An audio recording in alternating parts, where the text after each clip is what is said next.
Elle s'appelle Ilona, elle a 17 ans, elle habite Trièze et elle vient de décrocher la médaille d'argent au concours départemental de la meilleure apprentie de France en section vente et étalage.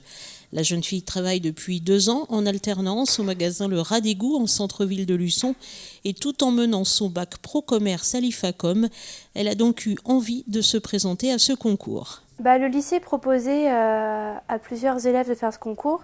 Puis vu que je suis dans une petite structure et que je fais beaucoup de vitrines, je me suis dit pourquoi pas se lancer, ça pourrait être marrant. Puis c'est toujours bon sur un CV. Il fallait réaliser une vitrine d'1,50 m sur 1,65 m de haut. Donc pour présenter un des produits de la boutique ou plusieurs sur un thème imposé. Donc là le thème c'était la mer. Donc moi j'ai choisi de présenter la gamme de thé Bali parce que ça a une connotation indirecte avec la mer. Et bien évidemment, il fallait éviter quelques pièges et surmonter nombre de difficultés. On avait 3h30 pour tout réaliser, donc moi j'ai décidé de poser du papier peint. Donc la difficulté c'est de trouver comment bien l'accrocher en gardant le temps qu'il fallait pour faire le reste. Trouver la décoration parce que c'est aussi un budget, donc j'ai fait appel au magasin de ci de là pour avoir de la décoration en thème vu que c'est un magasin de déco.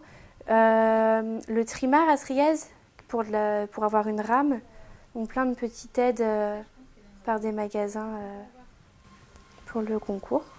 Ilona a donc décroché l'argent, sachant que dans son secteur et en raison d'une erreur, il n'y a eu aucune médaille d'or de décernée.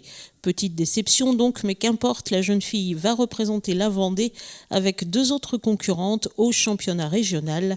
Et là encore, les règles sont précises.